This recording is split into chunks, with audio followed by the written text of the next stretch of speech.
Powered by Riverside.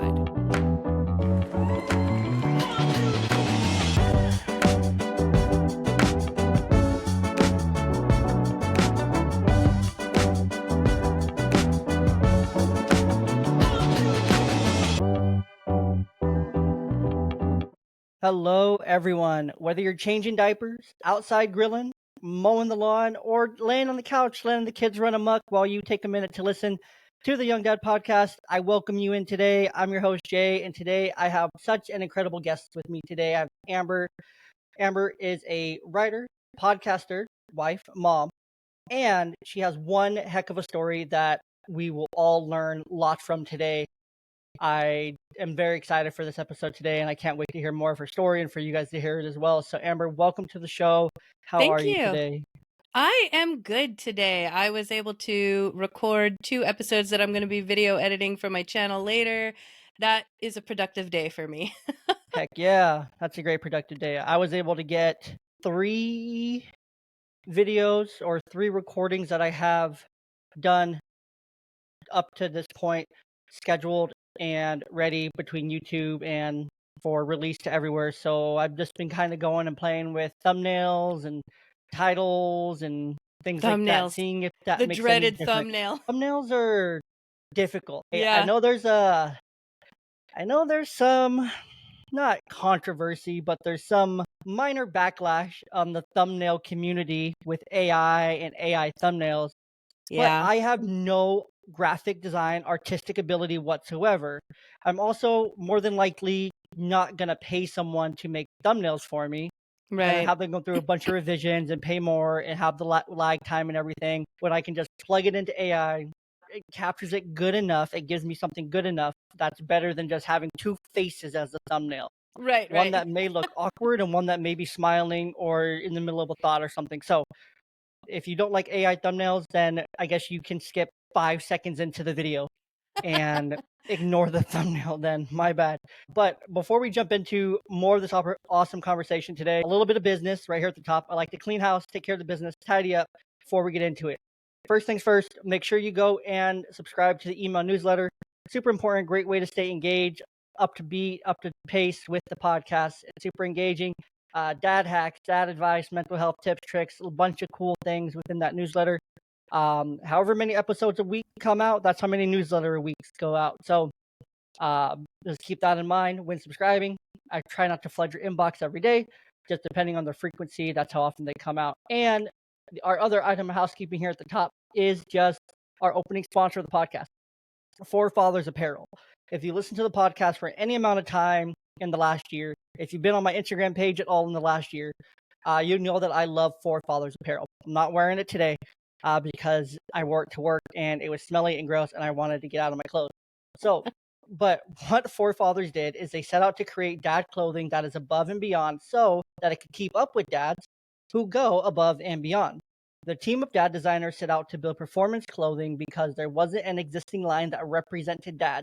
In order to fit the dad lifestyle, they took our favorite dadisms: donuts with dad, beer me, meat sweats, mo glow, mowing the lawn, out fishing, and so many other dadisms, and printed them on the best performing materials and to fit a dad bod. When I wear these, I get nonstop compliments, double takes by men, other dads that are jealous and envious of how cool my shirt is. It's a conversation starter, and they're so fun to wear and they're so engaging for those around you. And you look great while wearing them, and you feel good. So with the code YOUNGDAD, that's YOUNGDAD, you save 20% on your entire purchase, and you help out the podcast tremendously when you do that. And of course, as always, you can find those links down in the description of this podcast wherever you're listening. So enough of the business. House is cleaned. Let's get into it. Amber, you have one heck of a story. Even from the brief amounts that you shared with me, it's a story, and there's a lot of value to be learned from your story. You became a parent at the age of 17. I did. So very, very young. So you fit the mold here of young parents here. The demographic here. Longer young. I don't know if I'm still in the demographic. It's when you become a parent, you know. Right. It fits you young. And young is just it's my last name, so that's kind of why it's Young Dad Podcast. So I became a Ooh. dad super young. I became a dad at 20, barely like 3 months after I turned 22. So Wow. super young, but 17 years old, you become a mom. Fast forward, is it okay if I share how many years ago that was? Sure. Yes. Okay, which is now at this point 27 years. So you guys can do the math. If you want, that's fine. So over the last 27 years, becoming, I guess, technically a teen mom, Yeah. what has life been for you since these last 27 years, nearly these last 3 decades? Gosh. Well, I mean, I guess the majority of the story is when I was the young parent, right? I mean, life is stable now. It's been stable probably for uh at least the last, I mean, I've been married now. I'm going to be married next year will be 20 years. But Congratulations, very cool. thank you. So, that has given some stability, but especially in the very beginning, I'll say this. So I became a mom at 17 and I thought, gosh, this is really hard. And it's probably hard because I'm young. And then when I did get married and was in a stable relationship and we talked about having kids, and I think we talked about having 4 kids at one point. And so I had my second son and I was about 30 years old, maybe. I should be able to do the math, but I don't remember. It's But fine. but I had my second kid and I went, no, this is just hard. This is just hard. It doesn't matter how old you are. It's just hard. So that was the number one thing I took away from being a young parent. Other than that, there was a lot that happened in those younger years. Even before I became a parent, I had run away from home at 15. So who knows if I would have been a young parent had I done that or not. I was a very headstrong young teen who thought that I knew exactly what I was doing and what I was getting into.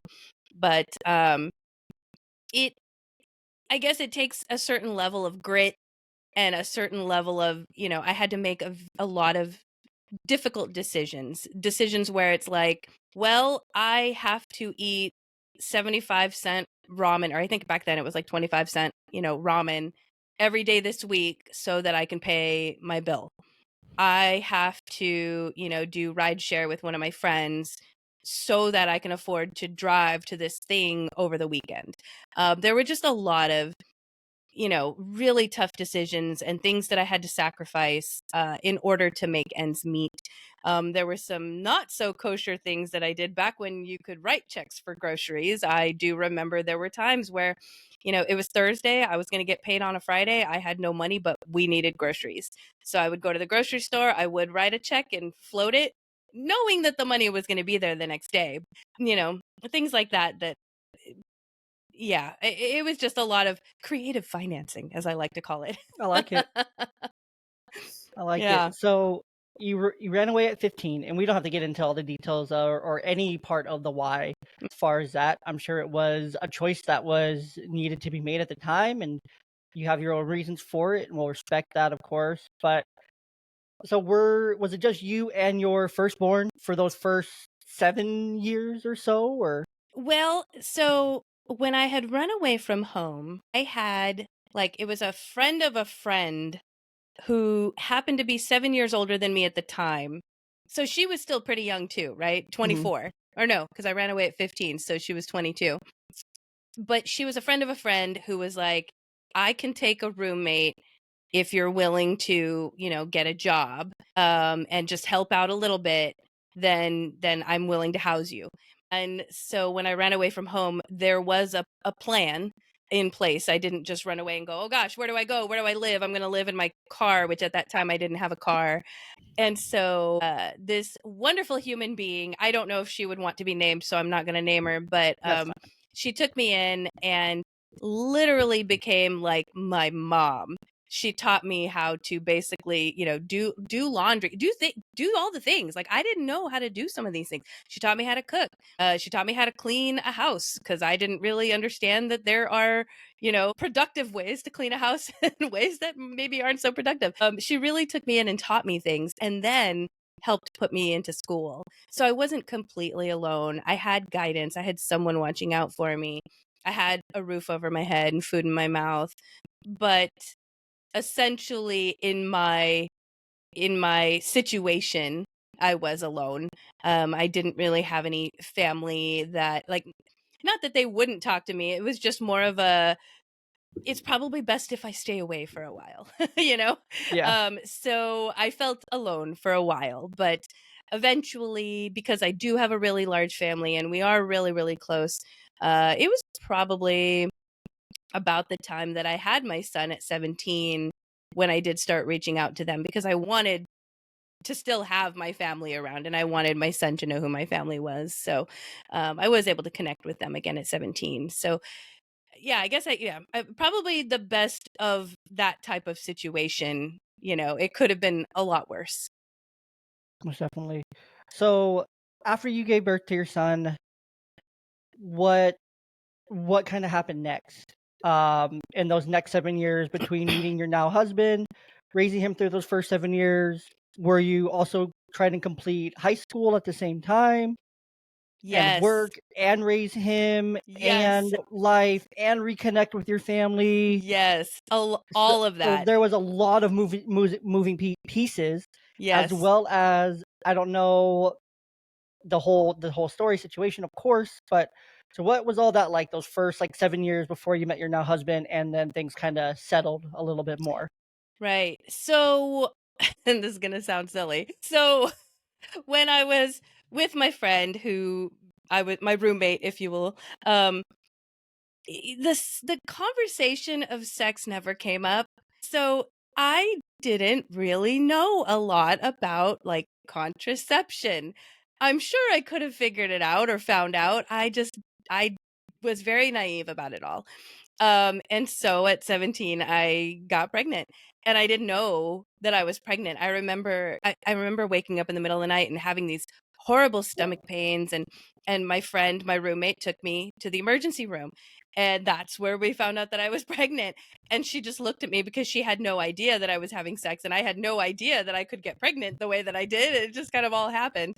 And from that point there was kind of this conversation of, you know, are you going to keep the baby, are you going to get married, all these things.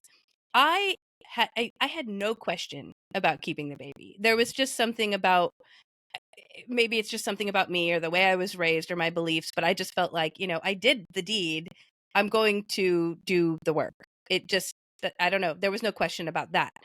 There was question about whether or not I should get married to the baby's dad, and we did get married. I was 17 when I got married. My mom, I'm trying to remember if my dad was involved.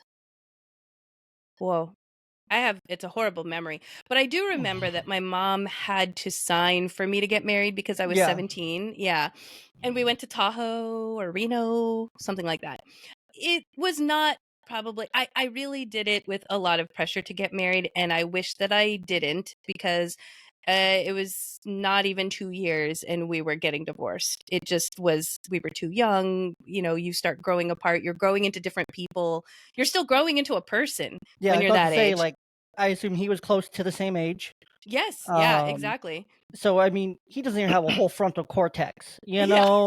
He doesn't even have a whole brain developed yet. Yeah. So Um, I do tell people nowadays, like, just get married because you want to get married and not because you're having a baby. Like, boy, I wish I hadn't, because when I did meet my now husband, there was this kind of weird stigma and embarrassment, like saying that he was my second husband. I wish he was my first husband. He should have been my first husband.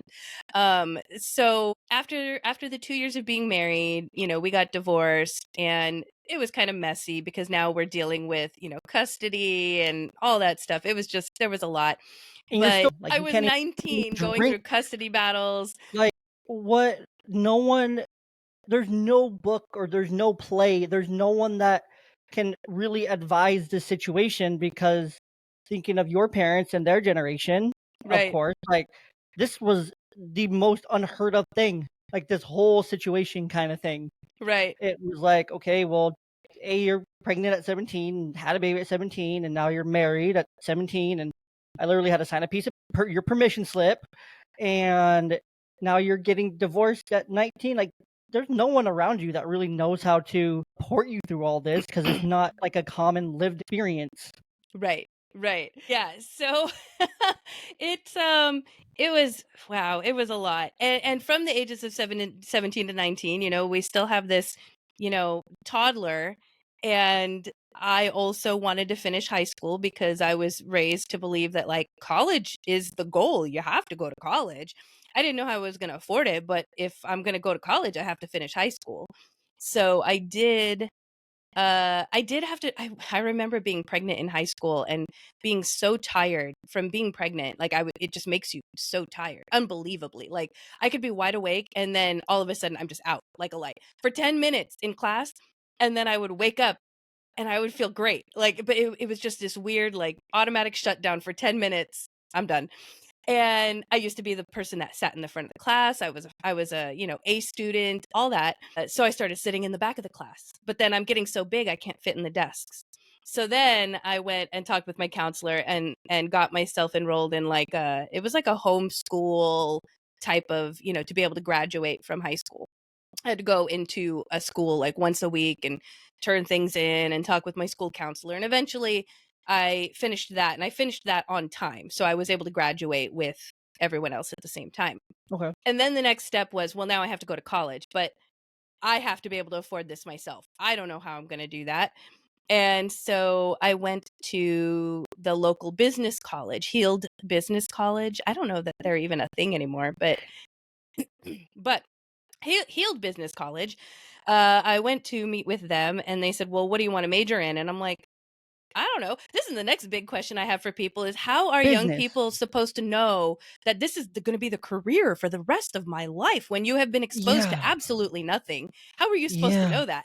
No, So, 100%. And yeah. so I 100% agree with that. Like it took me several go arounds through college, in and out, up until 2 years ago when I finally finished my bachelor's, Yeah. because I changed and I'm like, I started out as a special education K through 12 major, went, did that for 2 years, 2.5 years, almost went into student teaching and was like on the path for it, got scared, got a bit political. I was like, well, I'm not doing this. I'm not doing the politics things. Like I want to get into the field to help kids and whatnot. And so then I Mhm. switched to business, and then I'm like, this sucks. Yeah. Accounting is hard. Like, because I had to take accounting classes, and that's when I knew after I failed that class twice, this isn't for me. And then I started working, and I got married, and all the things, married the first time, and all those things. And it was just life Right. happened. And then right as I started going back to school, as I'm later in my 20s, like mid to late 20s, I like go through a divorce while trying to go to school and finish up my degree. So it was like a whole thing. And now I'm raising kids on my own half the time. And so it was like a whole thing. So it's Right. impossible until I finally finished it. Like being able to pick out my master's program was Right. so easy. So easy. It Yeah, was like, because now you have a path and you have an understanding of what you like or what you can do or what you're good exactly. at. Yeah, that is I still cannot believe it. And I have an idea for those folks. If you are a young person going into a college, remind me to Go to, get to this. I But I will. don't want to. I don't want to veer off topic. Oh, please I do. That's completely okay here. To veer off topic. If I Yeah, veer I'll off bring us topic, back. I will forget to go back to topic. So you will have to I'll help bring me us then. back. It's back. That's my job. Okay. That's my job. Okay. So my current job is I work for a company where we go into large corporations and we give them, this is just one of my jobs, by the way, not all of my jobs, but my non-creative job, my day job, the one that pays me. We go into large corporations, we give them assessments, and through those assessments we tell them this is how you can run your company better. Okay. Assessments like the MBTI, if you're familiar with it, it's a personality test that kind of puts you on a grid Okay. of plot points that will tell you if you're an introvert, an extrovert, all blah blah. MBTI is one of the assessments we can give, but that is not all. The one assessment that changed my life and that I think will change any young person's life who is going into college is called the 6 Types of Working Genius. It is by Pat Lencioni from the Table Group, and they just recently have started putting this out for students. But the I'm trying to figure out how not to get too deep in the weeds and make this You're boring. fine. The point of the assessment is that everybody has 6 geniuses. Okay, there's wonder, invention, discernment, galvanizing, enablement, tenacity. All right. Now, wondering is when you question things, right? Like, what if we could make a plane that flies. All right. Inventors or invention is like, yes, that's a great idea. I think we can do it like this. And then the discerners go, that's a great idea, but you can't do it like this because of this. You have to do these, and these. They are the ones that are like really good at the decision makers and like coming up with reasons why this is great or why this isn't great. Oh, Then they're the there's boring. They're the they're boring the people. people They're that the most people buzzkill. don't like. Yeah, they They're are the the buzzkill. buzzkill. Then the galvanize. Once this is now the point where a decision has to be made. Okay, it could cycle through these three things, but eventually a decision has to be made. Now it Okay. goes to the galvanizers. The galvanizers go, this is a great idea. We need a team. And they get the team. They're like, everybody, look at this great idea. And they cheerlead it. Okay. The enablers go, I want to help with that. And so they opt in. All right. And then there's the tenacity folks. Those are the ones that are like, I love to get things to the finish line. What do you need to get this finished? And they will now. Interesting. This assessment, when we give it to companies, is because we want people to understand what they're good at. And when I say good at, it's like when you're doing something that you're good at and that you enjoy, time flies, right? If True. you can be good at something, but you don't enjoy it, it sucks the energy out of you, right? So you True. have to identify these things about yourself so that you can put yourself in a position that feeds your geniuses, all right? Also, it's a productivity tool because if you're having a meeting, let's say the point of the meeting is our company is stale. We need to come up with new ideas. Okay. You have all the wonder and invention people coming up with ideas. But if you have the people at the finish line going, oh, cool, I can do it. But the people in the middle haven't yet made a decision on like, is this a good decision or not? Like you don't have a full process, right? This meeting is supposed to be about ideas. Think of it, we tell people, think of it like you're on an airplane, okay? And you're trying to land the plane. The idea people are up here, and as you go through the geniuses all the way down to the finish line, you're on the ground. If you're in a meeting and the idea people are like, ooh, ideas, but then the tenacity people are like, but wait, then you start getting turbulence because the plane is going like this. All right. Mhm. You need the plane to stay up here while you're getting the ideas and make the decision, and then you start passing the ball so that the plane can land. Now, sorry, this is going to go long. This is As interesting. a I've never heard of person, this. as an individual taking this assessment, what it told me originally, here's the thing. You got to take the assessment with the right frame of mind, right? You're supposed to take this assessment as who you are, not who you are forced to show up to be in your job. And if you're like me and you get a degree in accounting because an assessment tells you you're good at math, you should be an accountant, which is what I did in college, Okay. right? See, That now is we're circling now we're back. circling Here we back. go. Here we go. All right. So I basically took this assessment going, I've been doing this all my life. I'm good at this stuff. And one of the folks who is he was part of creating this assessment, and he also happens to be my brother-in-law, so he knows me well. He goes, Amber, you didn't take this assessment right. And I said, what do you mean? And he goes, this isn't you. I know this isn't you. You were taking it because you've been an accountant and you've been in IT and you've done all these things all your life. That's not who you are. I know you. Take the test again. Think about who you are. And I went, okay. I was super confused. I took the assessment again and really thought about these questions and about who I was. And it came out with a different result, which is that I am an inventor, which this is where all the creatives are, right? They're the ones with all the crazy ideas. And I'm also somewhere on the ET spectrum where I'm like an enabler / tenacity. I like to get things through the finish line. Now, what this tells me about myself, is that I was in the wrong field of work.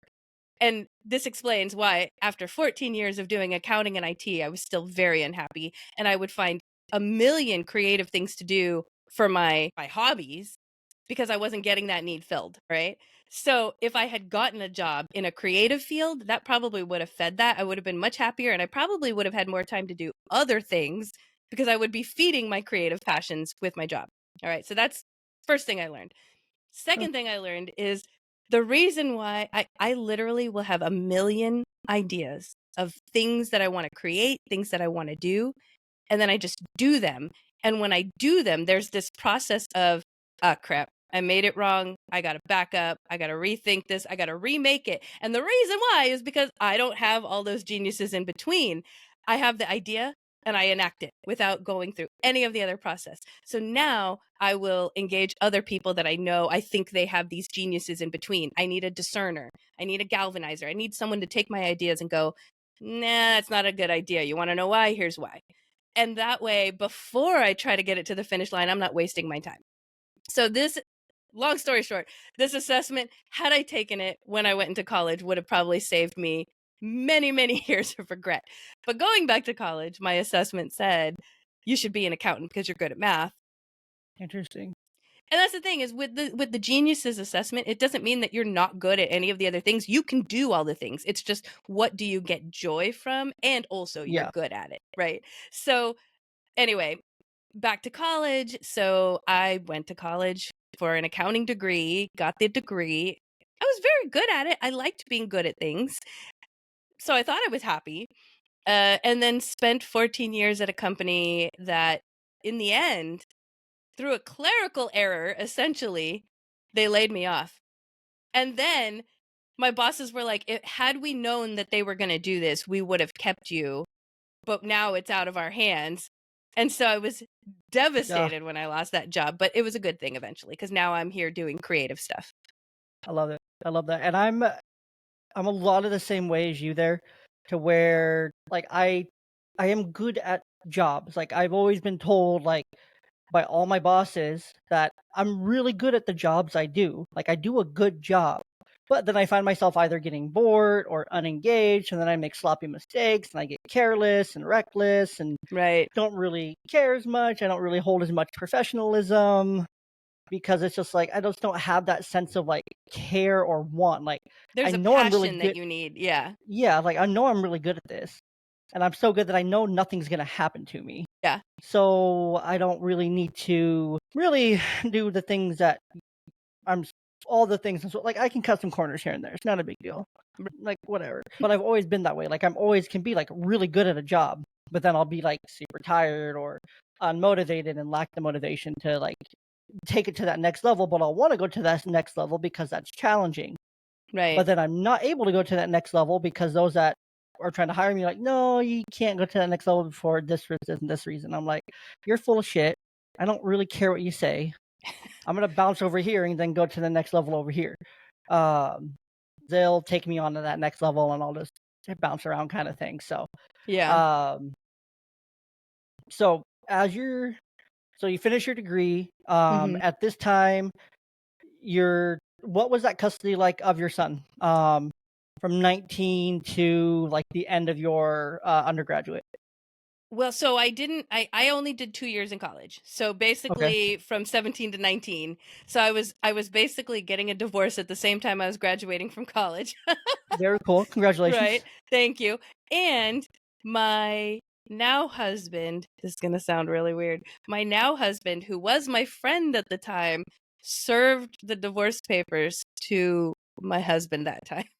Very It's well, so very well. weird. I like it. But so You probably served basically those thinking like, oh, yep, she's mine now. I don't know about that. Maybe I'll have to ask him if he actually thought that. We were really good friends, and there's a whole story there. Uh, I graduated. So once we kind of determined custody, it ended up being that I pretty much ended up having sole custody. There was supposed to be some 50-50 in there for a while, and he was supposed to take him more often. It didn't really work out that way, and though I could badmouth him. I'm not going to. It was a Yeah. challenge. It didn't work as well as I thought it would have.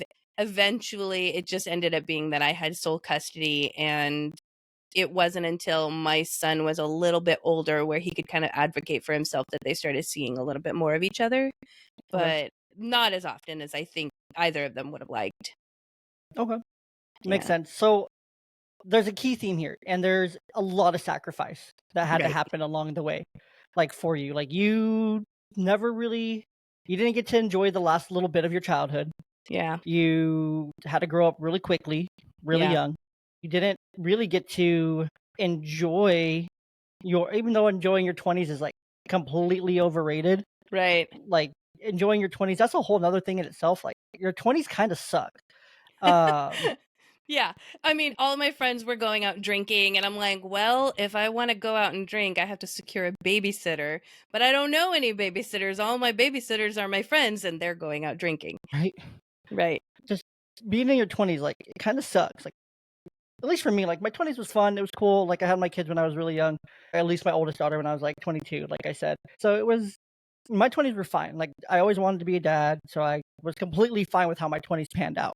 Never really much of a drinker or partier or doing any of those things. So I still don't enjoy those things. Like literally what I enjoy is going to work, coming home, and spending time with the family, and then recording a podcast. Like literally will be a perfect day kind of thing. That's awesome. Like maybe go to the gym. I go to the gym in the morning, but that's kind of built to the routine. So, but it's a lot of sacrifice, and it was a lot of sacrifice on your end, sacrificing just not youth, but being able to fully do all the things that you're supposed to do, kind of in Right. your 20s and live out your 20s. So Everything when had to be very calculated. Every decision would affect some other aspect of my life.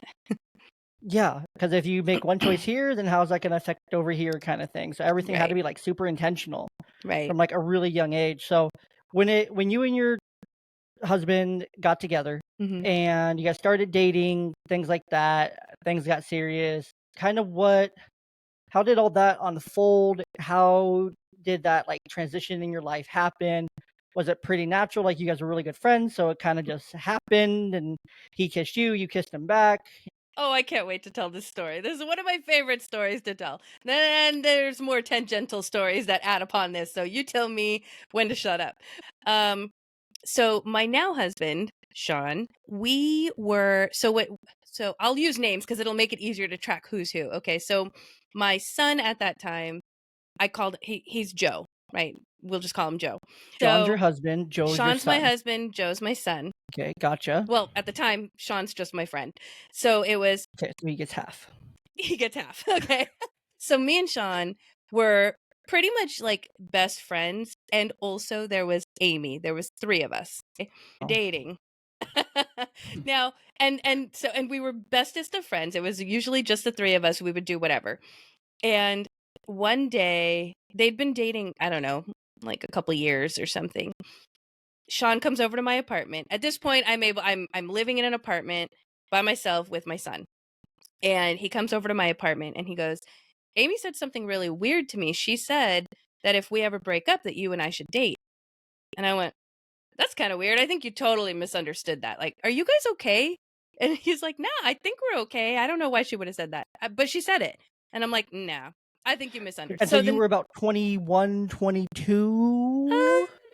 boy, doing math is hard. And I was an accountant. Let me think about So this. you graduated. Joe would have been, he would have been 5.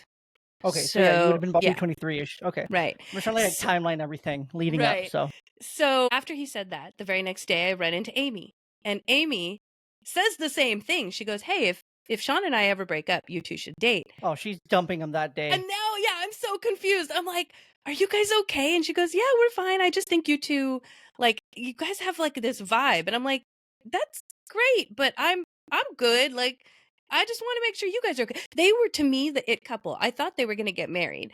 So it was a little weird. And they continued to date for a little while, but eventually they did break up. And now at this point in my life, so my son is still 5. So I'm not sure where the timeline is in this. You're fine. But my son is still 5, and now I'm living in a house that I'm renting a room from my coworker. So it was my coworker and his wife plus their kid, me renting a room with my kid, and then another couple renting another room. And then there was Sean, who was the guy on the couch because he was always over. And he was also kind of like, he had issues at home. So he was sometimes living in his car. Sometimes you never knew. And if he needed a place to stay, he could just stay on our couch. So it was like the real world, MTV's Real World in our house. Yeah. Right. So there's two couples, you and your son. The one couple here has a kid, you and your kid, and then another couple. Yeah. And then Sean was just there here and there. Okay. And so you invite one person and it's a party in that house all the time. Yeah. So at some point, everyone in the house goes, why aren't you and Sean dating? And I'm like, ew. He's like, my brother, kind of like, I don't know, like we're just friends. But they kept pushing and they kept pushing. And it didn't really cross my mind until one day he comes home. And this is now, to give you also a context for timeline, like we did not have a Starbucks when the story first started, there was no Starbucks in our town. And then now here we are, there's a Starbucks in town. Deal. Right, big deal. Big First deal. Starbucks in our town. So Sean comes over and he goes, I met this girl at Starbucks and I think I want to ask her out. And as the best friend, I was like, yeah, it's time. You should totally go and ask her out. And he left the house and I went, yeah, I don't like that. I don't know why I don't like it, but I don't like it. And I haven't even met her yet. And so there was this 2 weeks of time where he was kind of dating this girl. He brought her over. I met her. I'm sure she was perfectly fine, but at this point, my vision is tainted and I am Yeah. realizing that I like him. And so the rest of the house is starting to figure this out. And they're trying to plot and plan to like get us together. They're like, you should get drunk and you should both go out and you should get drunk so he has to take you home. And I'm laughing because I'm like, he does that already, guys. Like, what's the difference? So, I mean, and there's some things. He's been taking care of me for a long time at this point. There were times, to go back to when I was living in my apartment with my son by myself, there were times I would find like $5, $10 in my house for no reason. And I found out years later that that was him, that he was leaving me money just to help me out here and there. So he's been taking care of me. Why would that be any different? And so it wasn't until he came over one night and we had this habit of watching really bad martial arts films and getting drunk. And we also smoked back then. So we did this weird cycle where we're watching the movie, we have a shot of tequila, we go outside and have a cigarette. And then we watch the movie and then we get some more tequila and then we go outside and have a cigarette. And at this point, because I'm getting drunk, I'm starting to work up the nerve to tell him that I like him. And he can tell that there's something wrong. The liquid So courage. The liquid Right. courage strikes again. Yeah, this is going to turn into a rom-com, folks. Prepare yourselves. He- He basically pinky swears me and says, I can tell something's wrong. Tell me what it is and I will fix it. And so there's this weird, awkward moment where we're holding pinkies and we're practically holding hands. Oh my And gosh. yeah, and I break contact and I get up awkwardly and I'm like, I need to go have a cigarette. And so I go outside. He follows. So now we're having a cigarette and I'm like, what the hell am I doing here? And I tell him that he sucks. And he goes, I suck, you suck. And I'm like, no, pretty sure you suck. And he's like, I think we suck for the same reason. And I'm like, no, because I don't have a girlfriend. And as soon as it came out, I was like, I'm drunk. And of course it came out. And now I can't take it back. So now I have to explain.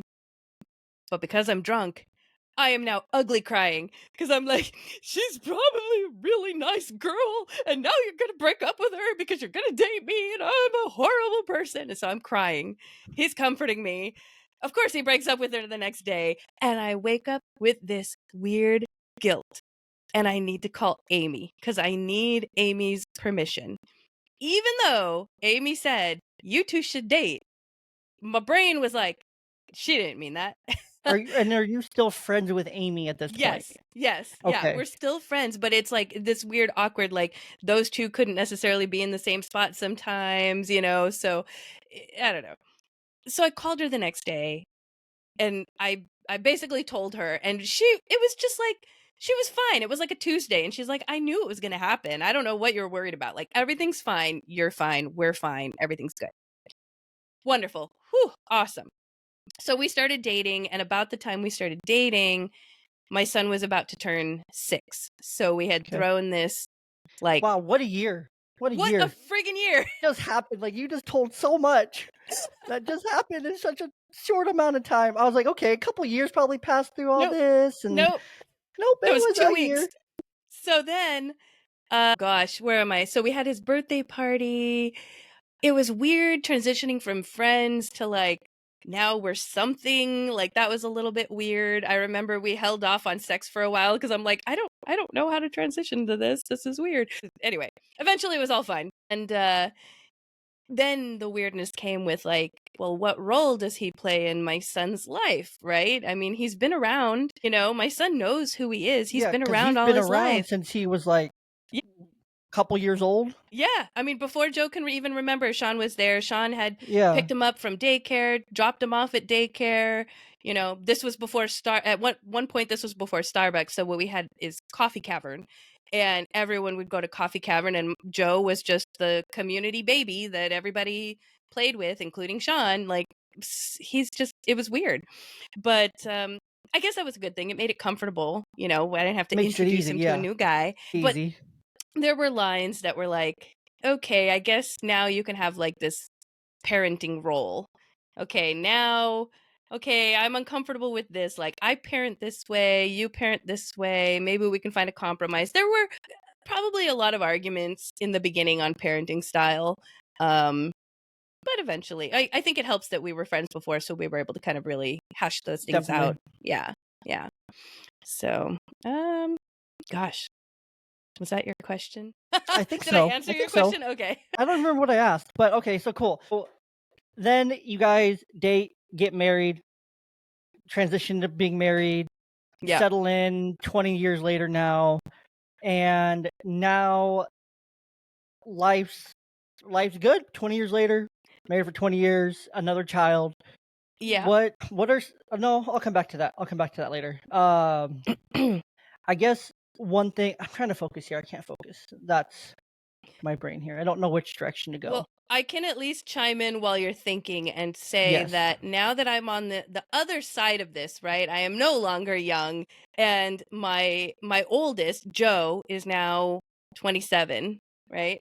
I will tell you that there's this little bit of PTSD when he was going through high school of like, please don't be a teen dad. Like, I'm already young and I'm just now like getting my feet under me to be able to feel like I am a successful parent, not just a parent that's making ends meet. And then if you become a teen dad, like, that scares the hell out of me. That was like the number one thing. I remember when this is gonna embarrass him, but I remember when he was in high school, and I'm like, I'm gonna have all the sex talks, all of them, like, because I didn't have that, right? And Yeah. so I remember just going into his room and talking about stuff, and he's like, "Mom," and I'm like, "No, I don't care. I'm gonna make this so like common in our house that it is not weird to talk about. Like, and if you have friends and you're going to go out and you need condoms and you don't have condoms, let's have a word. We're going to use the word banana. And if you use the word banana in a sentence, I'm going to go, he needs a condom and I'll slip you a condom before you go out." And he's like, "Mom." And I'm like, "I don't care that this is an awkward conversation, because guess what? Awkward conversations are much better than teen pregnancy." Yeah. I just 100%. kept, Awkward conversations are better than no conversations. and so You I know? literally like shoved it down his throat to the point where, I mean, yeah, I don't know if that was a successful plan, but he didn't become to this day, he doesn't have a kid. So See, I maybe might have you scared him into him. never You having might have kids. scared him a little bit, right? Yeah. Now he's like, I don't know about all that. Now he probably looks at like a box of condoms and he's like, all Right. he can think of is banana, Right. banana, Actually, and he did tell me that on my deathbed, if I wanted to die with a smile on my face, he was going to whisper in my ear banana to make me laugh before I died. He did say that. Or somebody that's said beautiful. that. I don't remember if he Such said a it, but somebody in my family said that. such a beautiful thing. So I guess a question here is what was different between having Joe and then having your second son that was like for the better, I guess? Like what were some of those differences between the two? Obviously you were older a bit, you Right. were 30 versus 17, Right. and life was more settled. You've been married for, I don't know, 4 or 5, Yeah, I 6, want to so say, many years. yeah, we were probably married for about 4 years when we decided to, I'm trying to think about this. No? Yeah, because Joe is 11. Joe was 11 when we had Cash. So my second son is Cash. And when we decided to have Cash, there's a whole bunch of stuff here. I'm trying to figure out which order to tell it. So Amy had found another Sean to marry. So we have Oh, Amber and Sean and me and Sean, oh, Amy and Sean and Amber and Sean, and then we four hang out. We're like a total that's not family. confusing. We were in each other's weddings. And it got to the point, Sean and I had been married for a couple years, and I told Amy, I think we're ready to have kids. And she goes, well, wait for me and we can have kids together. Wait until me and Sean get married. So we basically put off having kids, having Cash, until Amy and her Sean got married. Now, the 3 months leading up to that, so I'd been on birth control forever, and I was like, okay, I'm going to wean myself off of birth control, and then we'll start using other protection and all this stuff. But when you've been married a couple years, sometimes rules go out the window because you don't care. And so there were a couple times where we were like, it's not going to happen this time, right? Fine, it's Fine. fine. You know, so Cash was definitely planned though, because once the gloves were off, as you say, and being the type A planner that I am, I'm like, okay, I'm gonna schedule this. No. I'm ovulating right now. Wonderful. Get in bed. Like, I was very scheduled. It probably did not make it a lot of fun. I'm really sorry, husband. But I just, I'm a type A planner. It But happens. anyway, It happens. so once we were ready to go, we had decided we're just gonna go ahead and start the month before Amy gets married. A, what are the chances we're gonna get pregnant on the first try? And B, we've been married for a couple years. We wanna, whatever. And so I knew I was ovulating. I jumped my husband. I'm pretty sure I got pregnant, but I didn't know it at that time, right? Now Amy gets married, and Amy's going on her honeymoon right away. So she had told me, like, her wedding was go time. She was going to go ahead and start trying to get pregnant during her honeymoon. She's on her honeymoon when I find out that I'm pregnant. And I'm just like, I'm excited, but at the same time, I'm like, oh, Amy's going to kill me. She's going to realize that I broke the pact and she's going to kill me. And so I'm like trying to figure out how to tell her when she comes back from her honeymoon. Well, during her honeymoon, I get a phone call and it's Amy. And I'm like, why? Why is she calling me on her honeymoon? Wouldn't God, talk to anyone else on their honeymoon. she knows, is my thought. So I'm like, oh God. So I answer the phone and I'm really awkward. I'm like, hello? And she's really awkward. So she's like, hello? How are things? And I'm like, she sounds like she knows. So I basically admit it and I tell her I'm pregnant. And she goes, oh, thank God I'm pregnant too. Because she broke the pact without saying something too. So we broke the pact without saying anything. We were pregnant at the same time. It was great. That's awesome. So the major difference, I think, between both pregnancies was that Cash was planned and yet unplanned and still planned. Very much more on the planned side than being 17 and going, I don't know how sex works. So that was the major difference. It was nice to have that perspective of what feeling pregnant is like as well. So there were things that I wasn't afraid of, like, oh, that little twinge or twitch or whatever, that's fine, less stress about it. Having them 11 years apart, though, there's a lot you forget. So there were, what was that? Like, that part of it right there, just having like 11 years apart yeah, is a huge, like, that's a very big gap. it is. Like, so how did you guys navigate that? Because I'm sure, I mean, he's older, so how was that all navigated in itself? Well, so Joe, I remember when he was in kindergarten, or maybe it was first grade, he was asking me for a brother. And at that time, about that age, yeah. right. And at that time, Sean and I were just dating, and I'm like, not gonna happen, buddy. I'm really sorry. And at one point, he asked me, well, what would it take for you to get me a brother? What would it take? And Joe, at that age, he was very money conscious. I remember, like, he just understood the value of money at a really young age. So to make it, like, I would give him all kinds of excuses, like trying to get him to understand that Sean and I are just dating. This isn't the right time, blah, blah, blah. That wasn't getting through to him. So finally I just said, you know what it takes to have a brother? It takes $1 million. And he just went, wow. And that got him to back off. And I was like, great. Except then he starts coming home from school with money in his backpack. And I'm like, where are you getting this money from? Oh, I'm drawing pictures and I'm selling them to the other kids so that I can raise money so you can have a baby. And that broke my heart. That broke my heart. Dang it. Also, little entrepreneur. Yeah, So I right? was a Like, little proud, right? get your bag, kid. Yeah, he made like it was like he had $11 in 1 week. So I don't know what kids were buying what pictures or I don't know what he was doing, but he raised $11 in 1 week so that I could have a brother for him. So I know he really wanted one at that age. And then about the time that we started, I did check in with him and he was still like, "Yeah, I'm ready, let's go." I'm like, "All right." So when we had him, I remember being in the hospital and he was like, boy, he was hovering. Like he didn't want the nurses to touch the baby at all. If the nurses are going to like wash the baby, you know how they wash the baby like right Yeah, after, yeah. then he wanted to do it. Don't touch the baby. I'll bathe him. Show me how to bathe him. So he was very hands-on. He was ready to be a big brother. And when they were starting, basically growing up together, I remember there were times that he wanted to do more. When you have a sibling and they're closer in age, there's a lot of fighting happening and sibling rival. He Yeah, never really all got to too well. do that because he couldn't with the 11-year difference. Like Yeah, you can't be too mean to a toddler. no, he got to have his spotlight, he always Yeah. had his spotlight kinda thing, and Yeah. he'll still have it because his things are gonna be very much different that he's gonna want and need praise for versus the things that Cash now needs Right. praise and things for.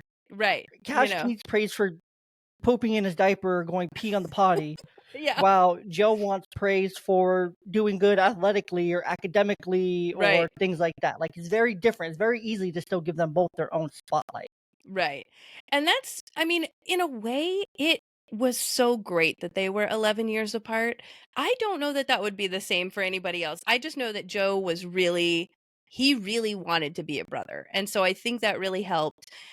He ended up kind of in this white knight role for Cash because if he tried to do any sibling rivalry, or even I'm going to pretend to be a monster, Cash was horrified. And Oh, so Joe ended up kind of taking this white knight, like, I am your protector position.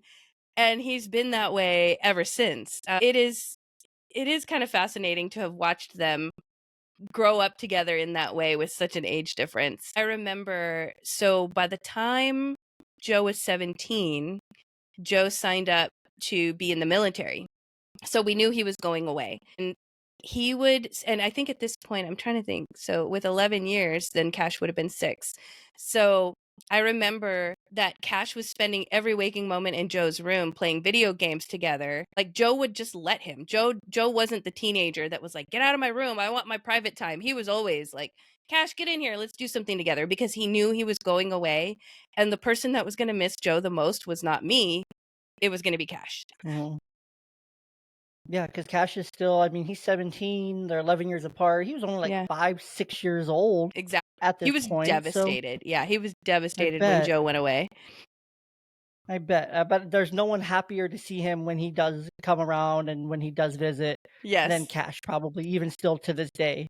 Yeah. Yeah, Despite we went Cash now to being, what, 16 Cash or so? just turned 16.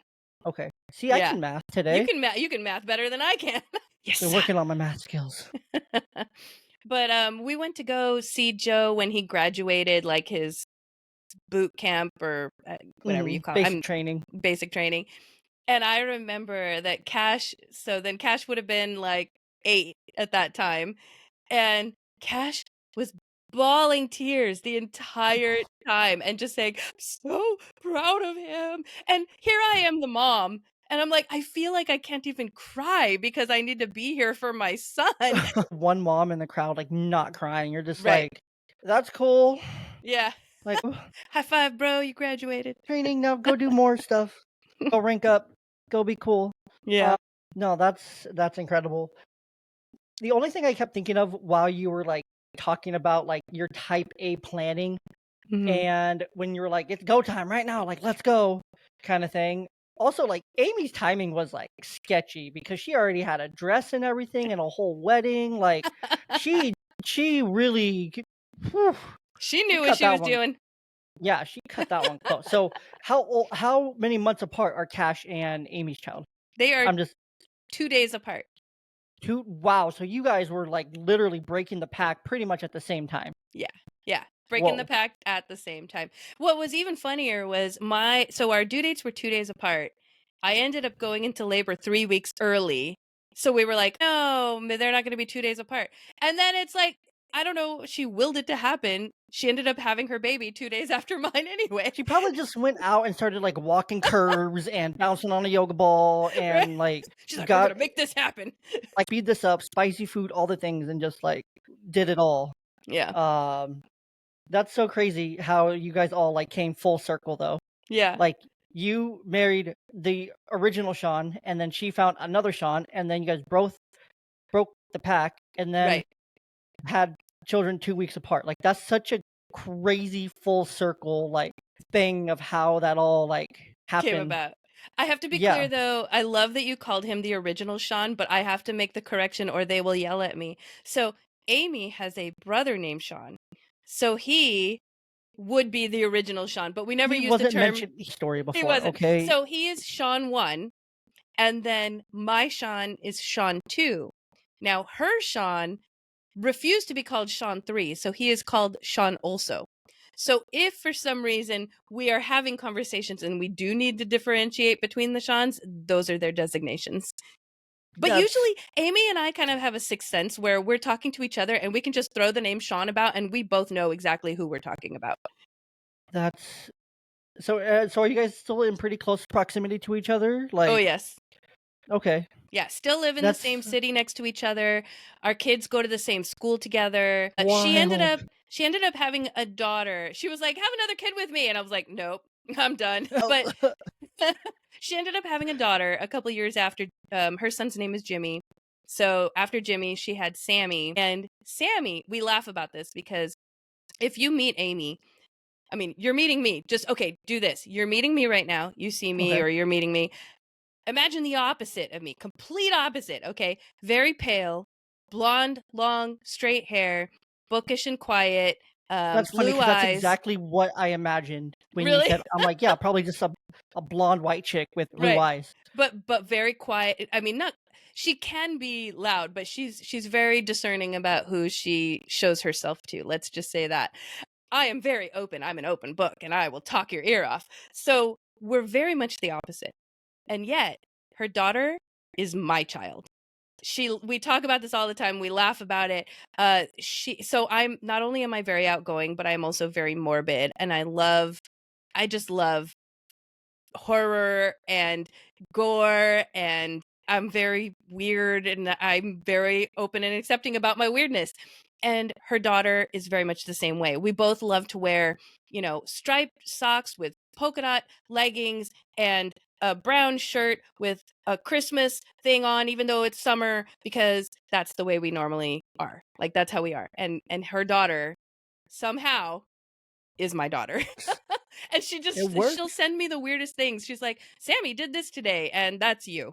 It works. Yeah. No, I like it. And then we're just gonna keep this thing going because I have a couple of pictures when Sammy and Cash were young, and Sammy is looking at Cash with just utter adoration. And my hope one day is we can keep this weirdness going and they will get married. arrange the wedding. Arranged marriages. Let's bring that back. But if that ever were to happen, I have the perfect pictures. They're just so cute together. And then Save we'll just 'em. have this weird Jerry Springer family. It'll happen. I mean, they probably know. They're probably just like on their own. Like when it does eventually happen, and they're like sneaking around and like Right. kind of thing. And they're like, don't tell your mom. Okay, don't tell my mom. Yeah. Don't tell anyone in either of our families. Don't tell me because I ain't gonna keep your secret. I will tell everybody. Yeah, no one's gonna keep your secret. But with that, one thing that I was thinking of, just like with like your planning and everything, was just with you mentioning that your husband has ADHD. Right. I can see that planning and this type A personality being great, but also being absolute worst thing ever at the same time. Because I have yes. Yeah. I have combined type ADHD. And so and I've also had 5 concussions. So those things don't necessarily mix really well. Wow. But with the combined type ADHD, it allows, and just ADHD in itself is like a freaking superpower. Like Right. my wife, she doesn't understand how like I will be in the bedroom with her watching a TV show on my laptop, having a conversation and watching the show and engaging in the show and like doing these multiple forms of stimulation. And then even then she's like, I don't know how you sit down and play a video game and listen to an audiobook and do those multiple things at the same time. And Right. I was finally able to explain to her, like, okay, well, it's because input that I'm giving my own brain is that I'm giving myself subconscious like feedback. Right. So I'm doing the focus activity is actually the focus activity for my subconscious. Listening to an audiobook, listening to podcasts, things like that. So my subconscious. And my conscious is doing an unfocused activity. Video games, mindless editing, stupid stuff like just random stuff. Yeah. That is Feeding the subconscious exactly to the my kind brain. of stuff that he does. Yeah, he does a lot of tinkering in his garage or in our backyard because we have a little homestead. He'll just do all kinds of projects, but he has to have some kind of a audio, podcast or something that's just mindless in the background for it almost you use some terminology that I can't remember now, but it almost like clears his brain instead of cluttering it. Yeah. It's Yeah. like it helps me work out, it helps me focus on the things I actually need to focus on, kind of thing. And I almost feel like naked without that sometimes. Yeah. Like if I get into my office in the morning at work and like I'm doing that, like it's really hard. Like, and I work in mental health, so I have to be very like focused on the people in front of me and the activity that I'm doing. Or like I can lose the whole session very quickly. So it's it's a challenge at the same time for myself. But with that, having a husband with ADHD, bless your soul, we are a special breed as husbands with ADHD. But also with your oldest as well, also has some issues with this as well. Yes. He Which did. Yeah. Or he does. Yeah. which again, bless you for being a wife and a mom of men with ADHD. We just kind of do it. it it's fine. It's just everything's fine. Well, Um, I will tell you, I mean, I love that you keep blessing me, but we, at least with my husband, I mean, he told me that he had ADHD when he was young, but he really hated taking the meds, and so he just took them. He took himself off of it and basically mm, created his own coping mechanisms. Right? It wasn't mhm, until recently with like TikTok and Instagram Reels and he just kind of started going down rabbit holes and learning mhm, more about ADHD, and now there's all this terminology and tools and things that he can use, and he also will send them to me because it explains to me what's going through his mind when he does this or what's going through his mind when he does this. And so that has actually been really helpful. But I mean, really, for the majority of our marriage, like we were kind of working on the premise that like he didn't have ADHD, even though he was told that he had ADHD as a child. He wasn't mhm. taking the meds and he wasn't actively doing anything for it. So we were just kind of proceeding as normal. I said, and I get that. I get that Yeah. because it's like I didn't get my diagnosis till I was in my 20s. Yeah. I had it my entire life, obviously. But what I was told when I was a child, and what my grandma was told was that, oh, he's just hyper and he gets bored easy and Yeah. things like that. It's like, well, those are some pretty clear signs Right. of this thing over here. But so I was never medicated or anything like that. I've never been medicated for it. But at the same time, it kind of just becomes like who you are at the same time. Like you just kind of get used to it. Right. And it's just like you can't multitask on three different things at once. Like everyone can't do that kind of thing. Right. Yeah. Like you need to just be solely focused on this thing to do that thing. You don't need to be doing another thing while doing the other thing to get the one thing done. Like Yeah. it's just kind of who becomes like normal. Like you just normalize it in your life. So, but that's really That's cool. Like the that's Instagram and something the that TikTok stuff. we talk about it a lot with my husband because I do a job that involves like giving assessments, right? We always talk about when he takes assessments, are they true results or not? Because in a way, it's like you mentioned coping mechanisms kind of become who you are. Yeah. So we talk about this like, is that who you are? Or are you that way because of the coping mechanisms? Are you answering these questions because you do these things that result in this character that is you. It's such a weird, how much ADHD is you and is just ADHD, right? That's the Yeah, big question. yeah, no, 100%. And it depends on it strictly boils down to like the thing. It depends on the thing in front of us and the thing we need to be doing. Do I need to pull out focus mode? Do I need to pull out unfocus mode with a little bit of focus? Like, how much focus do I need to put into this? Is this a speed? I can speed through this real quick and get a good result. Do I actually need to take time and effort into this? If Right. so, then I need to mentally prepare myself for that. Like, it's a whole thing. And that's kind of like how I've always been like myself. Like, oh, well, that's a quick activity. Like, I can put that on the back burner. But after it goes on the back burner, there's no guarantee that I remember to do it, Yeah. kind of thing. But one thing that's probably like really important that for your husband, if we're similar at all, is that like we need things in the same. If anything moves or is moved from where we last left it, Yes. it's like what happened? Like this is completely different kind of thing. Right. Boy, we have had these conversations before. For example, my husband wears a lot of hats. He likes wearing hats. My man. But he would come home and then take the hat off, and it would be in some random location in the house. And when I clean the house, I will pick up the hat and I will move the hat to a different location. And he would not pick up on the fact that the house was cleaned. So he would be very upset that his hat was gone. Even if I made a dedicated location where I said, if you can't find your hats, go to this box right here, because this is where all the hats I find in the house will go. So, but that didn't help either. Box exists because we didn't put the box there. Right. So that Right. box doesn't exist to us. And I was laughing so hard because I literally took my hat off when I got home and it's in front of the microwave in the kitchen right now. See, you know where it is. Yeah, and like my work badge. So I have like a little bin in the bedroom, and this bin is like a wire basket bin that has all my hats in it. But I also hang my work badge on there. So it's like there, so I can just clip it onto my pants Right. kind of in the morning when I'm getting ready. And so it's like I could tell you exactly where certain specific things are Right. as long as I put them there, kind of thing. Right. As long as I remember as long as I'm the one that did it, I will know where that thing specifically is. And I can do it with my eyes closed almost. But when things are moved, bless my wife, I love her so much. She's fantastic. I'm not sure if she can hear me from the other room right now.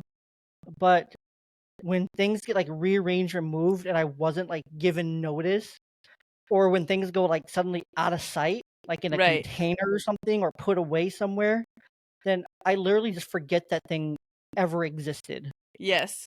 kind of thing. So it's Yeah, we have learned that he has to kind of be the master of his the designer of where things are for himself. Like he yes, eventually created like a hat sweater rack for himself. So not only did he create it, but then he hung it, and now this is now the location where all his things go, and he knows where they go. So yeah. that has really helped. Whereas if I were to do it, if I were to like add a coat hanger somewhere in the house and be like, this is where your hats go, just like you said, it probably wouldn't have made much of a difference. I'll never remember because I didn't know it. Yeah. Like I didn't do it. Like it wasn't my like it wasn't on my own Neuralink kind of thing. That's your Neuralink for Yes. your brain that you're doing for you, but it wasn't my Neuralink. So when I go to access my own Neuralinks kind of thing, like, okay, I remember touching that thing and I set that down. There was a counter there. It was in the bathroom. I left my car keys in the bathroom Yeah. because I went to the bathroom. Unloaded my pocket, sat down on the toilet, did the thing that as husbands do, and then I was home. And then I went and put on my Crocs and changed my shorts and kind of thing. So, but we can sequence back this exact series of events, and then my wife will be sitting there like, "Oh, okay," and I'm like, "Oh yeah, let me go get that thing." Or she'll like re-jog my memory of something that she said I needed to do or that I was supposed to do, and I'll be like, "Yeah," like I don't know, I can't tell you how many times like she said, "Hey, I need you to stop at the store and get something," and Hmm. I will get all the way home, park, and then as soon as I park and I look up to get out of the car, I'm like, "Yeah, Yeah. put your seatbelt Reverse. back on, we're Yeah. out of here." But Yeah. I also like that you mentioned like if you're not notified, because that's another thing we've noticed is again, if I'm cleaning the house, logic dictates that if I come across something, I will put it where it belongs, quotation marks. But if I don't say something that even though I think it's trivial, if I don't say something, then it doesn't exist, just like you said. And that also goes with like, plans. We have family plans. I'm the family planner. I'm the one that basically is in control of all of our calendars. So I'm telling everybody where they need to be, when they need to be. And if I miss any little detail, no matter how small I think it is, it could be a very big detail to them.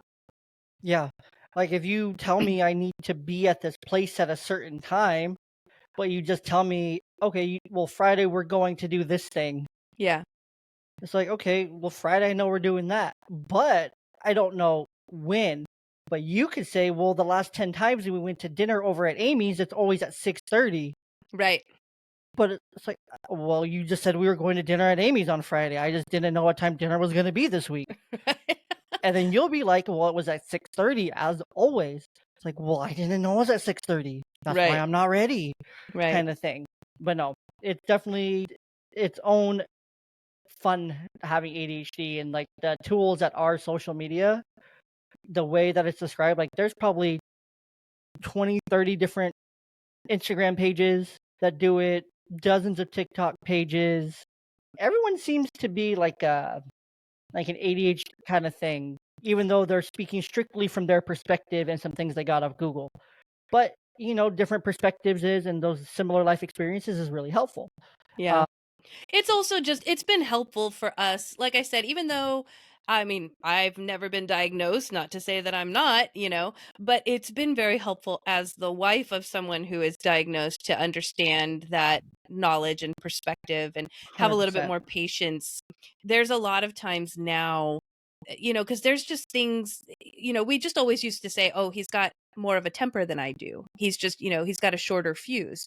But that's not necessarily the case anymore. I really do see it as there's kind of these triggers that set off the ADHD-ness, or the ADHD-ness will have additional triggers for him that they're just more difficult for him to manage. And when he's in those situations, then that's he feels like he can't handle it and he will get upset or stressed or whatever. And I used to just kind of want to jump in and fix it, which that's not going to help. And B, I would just be like, why are you so upset about this thing? That's not a big thing to be upset about. That's what I used to do. Now I have a little bit more of an understanding where I'm like, okay, you don't want me to jump in and fix it. You want to be heard. And I'm going to ask, do you need anything? If you don't need anything, I will let you be upset about what you're dealing with and let you deal with it. And then it's great. It's fine.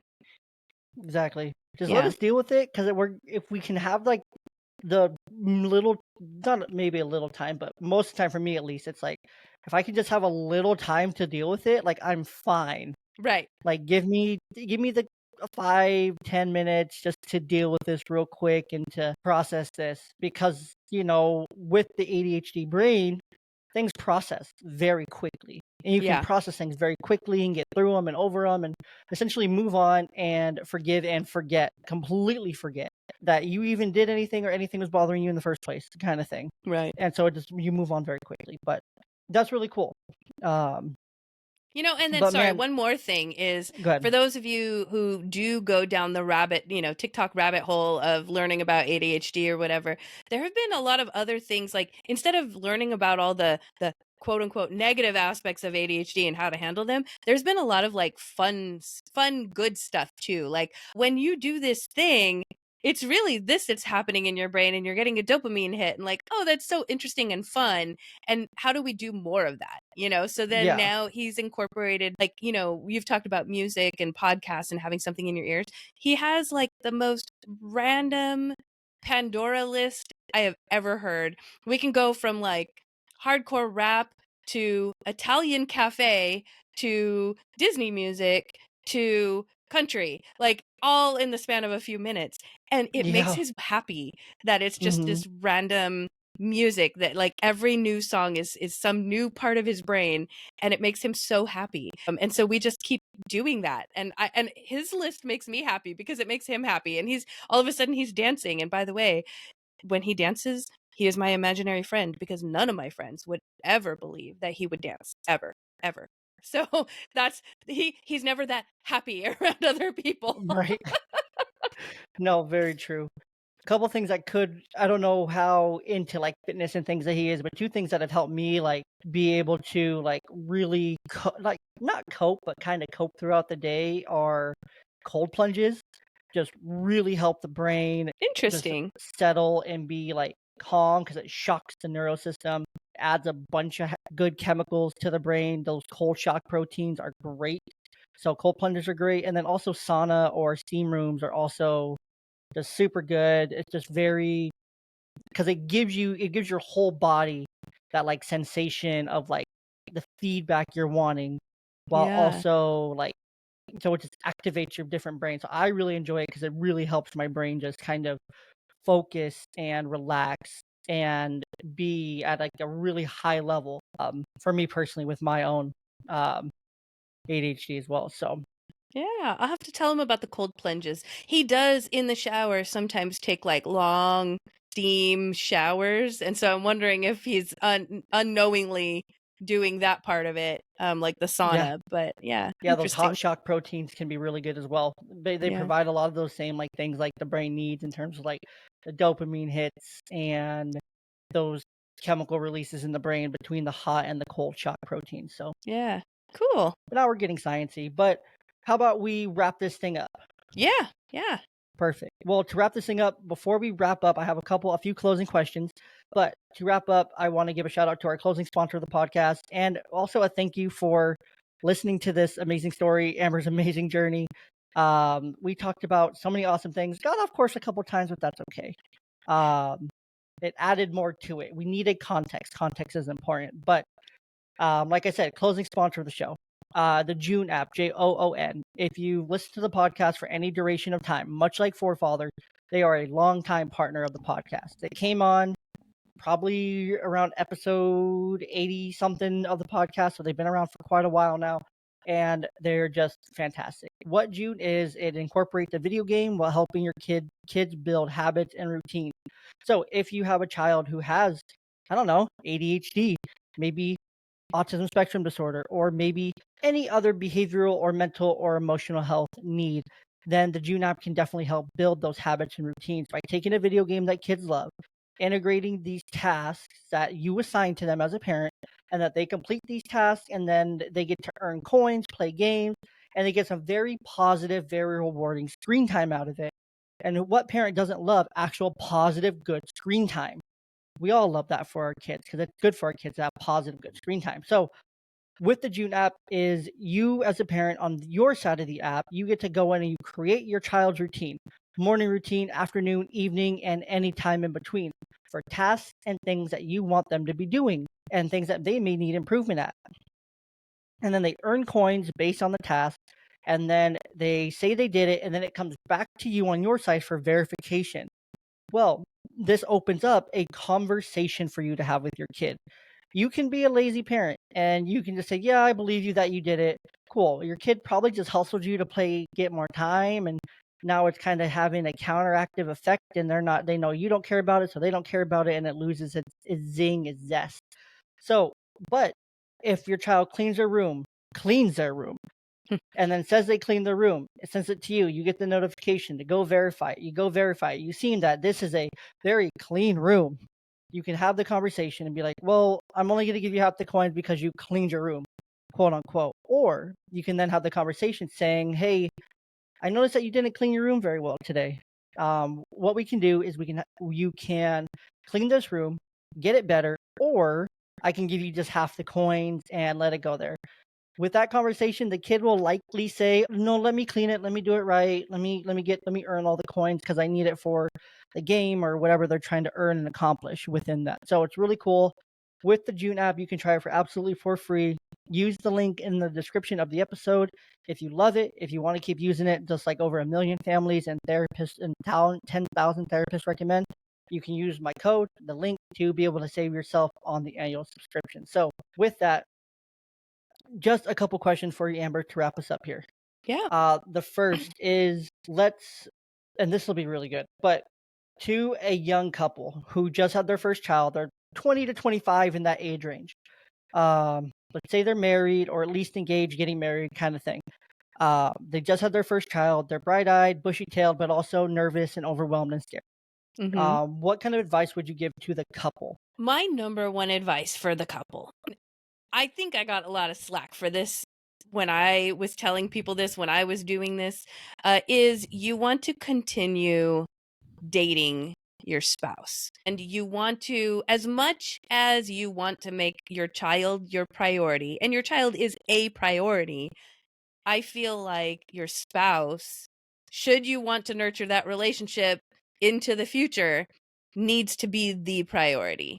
Because your kids will get older, your kids will move on, they will have lives of their own, hopefully, and you will be left with your spouse. And what I see 9 times out of 10 is once you become an empty nester, those relationships fall apart because you did not nurture them throughout while your kids were growing up. You have to keep nurturing that. You have to keep, worrying about, does your spouse still love you? You should, I mean, a healthy level of worry, right? Not like an unhealthy, like you don't want to be, what's the word I'm thinking of? Unhealthy in a clingy way. It's a healthy level of worry of, do you want, trying to figure out how to word this. Are you still attracted to your spouse? Are you trying to be attractive to your spouse? Are you trying to date them? Are you trying to make what is important to them important to you? If they have a show that sorry for that. If you have a show that like you don't love to watch, but they do, still at least learn about it. Maybe watch one episode with them. You don't have to watch a whole night's worth of it, right? Learn a little bit about it. Hope that they do the same for you. My husband has always done that for me, which I love because I'm a big nerd. And even though he's not, he has always tried to make some aspect of what I do interesting to him. And so in turn, I do the same for him. And I feel now that we're getting close to being empty nesters, we're really excited about it instead of being worried that, oh boy, divorce is on the horizon. Yeah. I guess it comes down to like making sure you're still staying in love Right. with your spouse, essentially. You just can't sit by and hope that the love is still there when your kids are gone. You have to keep working at it. Yes, 100%. It's a work in progress. That's what marriage is. It's a work in progress. Right. And the work never stops. And that also includes getting time away, like vacations away. And sometimes that can be hard, especially if you're a young couple and you can't afford to have like a family vacation and then a vacation away. But you should, even if it's like, hey, just for a weekend, grandparents or family, please watch my kids so that we can get a hotel that's in the same town, but at least it's a different place than our house. Like anything to get some time away in a place that's different so you two can bond. Yes, and that's so important. Having that bonding time, being together, making that time a priority for each other. Yes. Showing that you still care. Super important. I love that. And then last question here. How about for that young mother who just became a mother, first time mom, young, scared, nervous, overwhelmed, a whole life's in front of her? What's some advice you have directly for her? For her. With regards to parenting or just like for her own thing? I guess for her as as an individual. As an individual. Or however you want to interpret that quote. Really, however you want to interpret it. Gosh. I would say you need to find something. If you don't have something that's yours, find something that can be yours, whether it's a hobby or something. I'm going to say it needs to be something that doesn't involve your kid.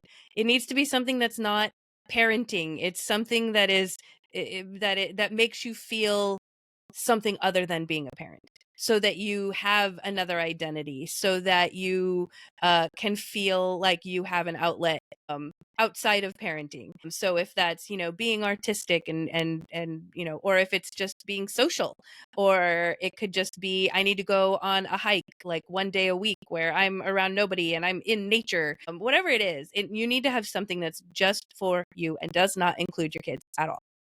It doesn't make you think about your kids. That sounds so Important. heartless, but I'm telling you guys, No, it's it's so like you important. got to keep your sense of self. You have to keep your Yes. sense of self and That's your the sense thing of is an young parents, individual. I So think you get really involved in being, you want to be the best parent you can be, obviously, absolutely. right? And I think in today's culture, especially with social media, where everybody's got pictures of, the perfect family, and I made cookies for the bake sale, and I'm also doing this, and I'm a full-time mom, but I can also show up at events, and I can do this. Like, that's way too much pressure. And I guarantee that all those people that are posting those pictures are not as perfect as they look. Like, it's so much pressure. And so I would let go of that pressure, do what you can do, and then, like, don't worry so much about being the perfect parent. I will tell you this, if your kids know, if they know deep down in their soul that you love them, that's what matters, not the things that you do for them. That could be part of it, but what's important is that they know you love them and that you can show them that you love yourself so that they learn that too. 100%. And if you do want to be involved, like pick one thing, like pick a thing, a area to be Right. involved in. Maybe Right. that's athletics. Maybe that's with their spiritual growth. Maybe that's with their physical growth in some way, their emotional growth in some way. But pick one area, be involved in that one area, be super good in that one area so you guys have some memories and some kind of bonding connection in that area together. Right. The rest, be okay being like an individual and like letting your kid like learn and grow in that way and being able to step back and like just watch and enjoy it Right. while also keeping your sense of self. So then you're not over involved, but you also are involved enough so that you also have time and energy and desire to do those things for yourself. So I love that. Yeah. Yeah. I love Love that. yourself. 100%. So very last thing here, go ahead and tell the people where they can keep up with you, find more of you, and all the fun things. Yeah. Okay. So I do have a Shamelessly plug yourself, I guess. shamelessly plug myself. So I am a writer, and I am also, I think you mentioned, so I'm a writer, I'm a DM, a content creator, all this stuff. So my channel is Perty Nerdy, Perty Nerdy. So it's Perty Nerdy. I am on all the socials, but if you go to, like, what is it, the Linktree, and then just slash Perty Nerdy, like, you'll find all the things that I'm involved in. So because I'm a writer and because I'm involved with tabletop, my channel is that crossover space where world building happens, because both writers and tabletop gamers can enjoy that.